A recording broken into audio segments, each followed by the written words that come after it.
Vamos a esto, vamos a terminar el tema 4 y terminar la teoría por este curso. Nos faltaba cómo comprar procesadores. Hemos aprendido un montón sobre tecnologías, ¿de acuerdo? Hemos hablado de cómo funciona la velocidad de reloj, hemos hablado de cómo funciona la segmentación, de cómo la segmentación genera burbujas y cómo las burbujas hemos estado solucionándolas durante todos los últimos años de la informática. Los últimos 40 años de la informática se han dedicado a solucionar burbujas. Y ahora, al final, os estoy hablando también de tecnologías que no tienen que ver con burbujas, como puede ser la arquitectura modular o el control termal, modo turbo, etcétera, etcétera. Que eso ya no tiene que ver con las burbujas, sino tiene que ver con el coste de la arquitectura modular y con el consumo, el control termal y el modo turbo. El tema es que lo que deberíais tener clarísimo es que a estas alturas sabéis que ninguna medida mágica que os den de rendimiento de un procesador sirve para absolutamente nada. Hay gente que hace la siguiente cuenta. Tú tienes un procesador de 6 cores a 3 GHz y te dice 3 por 6, 18, esto es un procesador de 18 GHz. Sin ir más lejos, he puesto una actividad en la que un vendedor en eBay hace esa cuenta. Esto es evidentemente absolutamente estúpido, no funciona así. Si seguís buscando datos mágicos, os aparece el concepto del IPC, Instruction Per Cycle, instrucciones por ciclo. Este concepto se usa mucho, y se usa mucho, por ejemplo, la gente que quiere decir que las arquitecturas de Intel son mejores que las de AMD, te dice que las arquitecturas de Intel tienen mejor IPC. Pero lo de las instrucciones por ciclo, eso tiene todos los peros del mundo y todos los problemas del mundo. Para empezar, ¿cómo calculas esas instrucciones? ¿Qué tipo de instrucciones? ¿De qué manera las calculas? Eso se calcula, se convierte con muchísima facilidad en cosas como los MIPS, millones de instrucciones por segundo. Y luego llega y hay quien dice, no, mira, las instrucciones normales no son importantes, solo son importantes las instrucciones que tengan que ver con reales, es decir, instrucciones de coma flotante. Hoy en día sale una nueva consola o sale una nueva gráfica y te dicen cuántos gigaflops por segundo tiene o cuántos teraflops por segundo tiene. Giga sabemos que es 1000 millones de, tera sabemos que es 1 billón de, y flops es floating point operations per second. Punto flotante es una forma, una mala traducción de floating point, se traduciría como coma flotante y quiere decir simplemente instrucciones de reales. Y tú te metes y te dice Microsoft o Sony, la PlayStation 5, la Xbox nueva van a tener no sé cuántos gigaflops, no sé cuántos teraflops. Y todo eso se finge que eso puede medir el rendimiento de un ordenador y que eso puede medir el rendimiento de una consola, cuando es muchísimo más complicado que eso. Siguiendo con las consolas, yo os puse por ejemplo un ejemplo muy concreto. Cuando os hablé de RAM, os hablaba de la DDR y de la GDDR. Y si vosotros estáis puestos en todo esto y estáis mirando comparativas de juegos en Xbox One y en Play 4, habréis visto que sistemáticamente los juegos funcionan mucho mejor en Play 4 que en Xbox One. Pero si tú te pones a mirar los números mágicos de gigahercios, números de core y cosas por el estilo, no cuadra por absolutamente ningún lado. La PlayStation 4 y la Xbox One tienen prácticamente el mismo procesador, con prácticamente el mismo rendimiento y el mismo número de cores. Y sin embargo, la Play 4 ejecuta sistemáticamente los juegos mejor que la Xbox One. ¿Eso por qué pasa? Ya os lo expliqué. Porque la Xbox One funciona con DDR3 y la Play 4 funciona con GDDR5.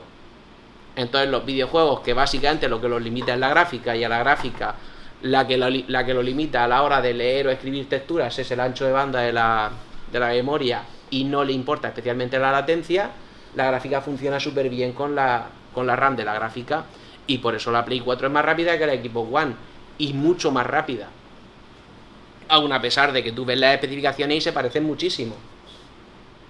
Ese es un ejemplo concreto, pero así hay miles. Si tú te pones a tirar de cualquiera que sea el número mágico, los que hay hasta ahora, los que se inventen, hay quien te dice que tienes que fijarte en los gigahercios, hay quien te dice que te tienes que fijar en el número de cores, hay quien te dice que te tienes que fijar en el IPC de los cores, hay quien te dice que te tienes que fijar en los MIPS, hay quien te dice que lo importante es que desactives el control termal, hay quien te dice que lo importante es que sea overclockeable. Y ninguna de esas cosas funciona, ninguna de esas cosas corresponde con el mundo real. En procesadores, por encima de absolutamente ninguna otra cosa, lo único que se puede hacer es tirar de benchmarks.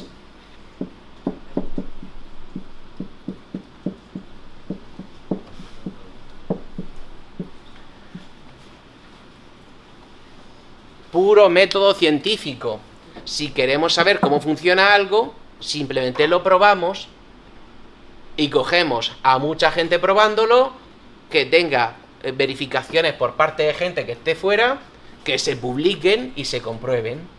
Pero es que incluso esos benchmarks tampoco puedes simplemente generalizarlos. Hay juegos que funcionan más rápido con un procesador, pero más lento con otro. Hay juegos que funcionan más rápido con una gráfica, pero más lento con otro. Hay procesadores que comprimen muy rápido vídeo, pero que comprimen más vídeo más rápido con unos codecs que con otros. Entonces, simplemente, cuanto más nos alejemos, más difícil va a ser generalizar. Pues escoger y decir para qué queremos el procesador, y entonces decir si lo quiero para edición de vídeo, videojuego y grabar vídeo al mismo tiempo para hacer streaming, pues lo que tienes que hacer es buscar benchmarks de exactamente eso. Del tipo de videojuegos que vas a jugar, del tipo de compresión de vídeo que vas a hacer y del rendimiento de esas cosas. Cuando tengas esos benchmarks, los comparas con la competencia, y una vez que tienes los resultados de rendimiento, esos resultados de rendimiento no sirven para nada sin los resultados de precio. Calcula el rendimiento por euro y ya está. Y a partir de ahí, pues sí, habrá veces que no te ajustes al rendimiento por euro, pero tendrá que ver con que el rendimiento por euro máximo lo dé algo muy barato, pero tú quieres más rendimiento, o el rendimiento máximo por euro, que esto pasa menos a menudo, lo dé algo que muy caro y tú quieras gastarte menos. Pero bueno, sí pasa que tú tengas un presupuesto muy ajustado y el rendimiento por euro óptimo lo dé algo que esté en un rango de precios por encima. A partir de ahí, por supuesto que puedes tener en cuenta el rendimiento por vatio, por supuesto, pero quitando que vayas a utilizar un portátil o un móvil y que por tanto te importe la batería, no tiene demasiado sentido que te calientes demasiado la cabeza con eso. Bueno, o salvo que quiera un ordenador completamente silencioso. Entonces, si nada de lo que os he contado de toda la arquitectura de procesadores sirve de nada a la hora de elegir procesadores, ¿por qué os lo he contado?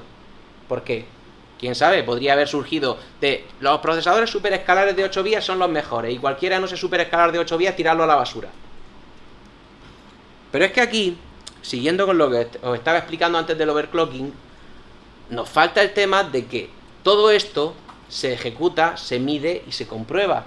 Y antes de que lo ejecutemos, lo midamos y lo comprobamos los usuarios, antes de eso lo hacen los fabricantes. Y el fabricante lo que le interesa es ganar el máximo dinero posible. Lo que quiere decir que nuestro problema del rendimiento por euro no es nuestro. Viene heredado del fabricante. El fabricante ya va a intentar conseguir el mejor rendimiento por euro posible en la fabricación. Y luego va a procurar vendérnoslo lo más caro posible. Para eso usan marketing, para eso usan técnicas de dominar el mercado y demás, y en todo eso no nos vamos a meter. Pero lo que sí podemos dar por hecho de buenas a primeras es que, quitando el único ejemplo que conocemos, que es el Pentium 4, maldito sea su nombre por los siglos de los siglos, quitando ese único ejemplo que conocemos,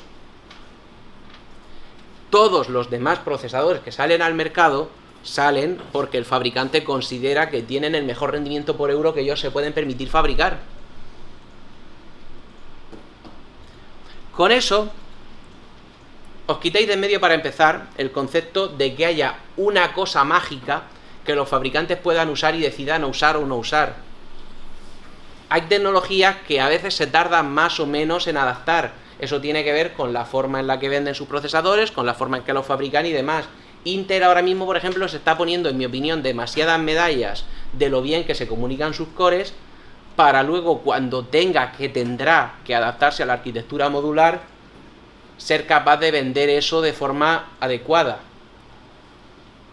Cuando Intel, por ejemplo, dejó de soldar sus procesadores a la carcasa y les puso pasta térmica, hay una serie de gente que se echó las manos a la cabeza y decía, es que ahora se pueden overclockear menos, ¿vale? Pero a Intel le salen más baratos de fabricar, por tanto el rendimiento por euro sale. Sistemáticamente, cada cosa que oigáis que simplifique todo esto, lo que quiero que tengáis claro es que cualquier cosa que leáis al respecto que dé un dato mágico, una explicación mágica de por qué este procesador es el mejor, es que este tiene turbo boost y el otro no, es que este tiene más caché que el otro, es que este tiene más gigahercios que el otro, es que este tiene más cores que el otro. Cualquier explicación mágica que leáis está ignorando, para empezar, que el fabricante va a intentar obtener el máximo beneficio posible, y para seguir, que el rendimiento es muchísimo más complejo y además no tiene ningún sentido hablar de rendimiento sin meter el precio en la ecuación. Y con eso ya de paso desmonto otra teoría de la conspiración muy típica, el concepto este tan repetido de es que tienen ya la tecnología de dentro de 10 años pero no la fabrican porque quieren que compremos primero tecnología obsoleta. Claro que se podría fabricar tecnología más avanzada, siempre se puede fabricar tecnología más avanzada, pero sale mucho más caro. Se fabrica la tecnología que tiene mejor rendimiento por euro. Más adelante, cuando esa tecnología se abarata, cuando esa tecnología se amortiza y cuando se abaratan tecnologías más avanzadas, se fabrican tecnologías que tienen el mejor rendimiento por euro en el momento, que es distinto al rendimiento por euro del año pasado.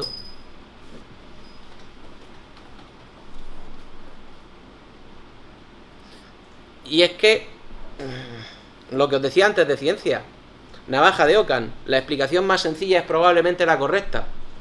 Pues la explicación más sencilla que se puede aplicar con tecnología es, esto es demasiado complejo como para que lo podamos simplificar en un número mágico, y la explicación más sencilla en capitalismo es, la empresa siempre va a buscar máximo beneficio.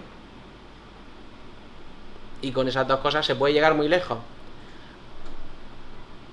Y a partir de ahí, saber toda la complejidad que hay debajo del funcionamiento y de la fabricación de un procesador, para lo que os sirve es lo que os prometí a principio de curso, un detector de idiotas.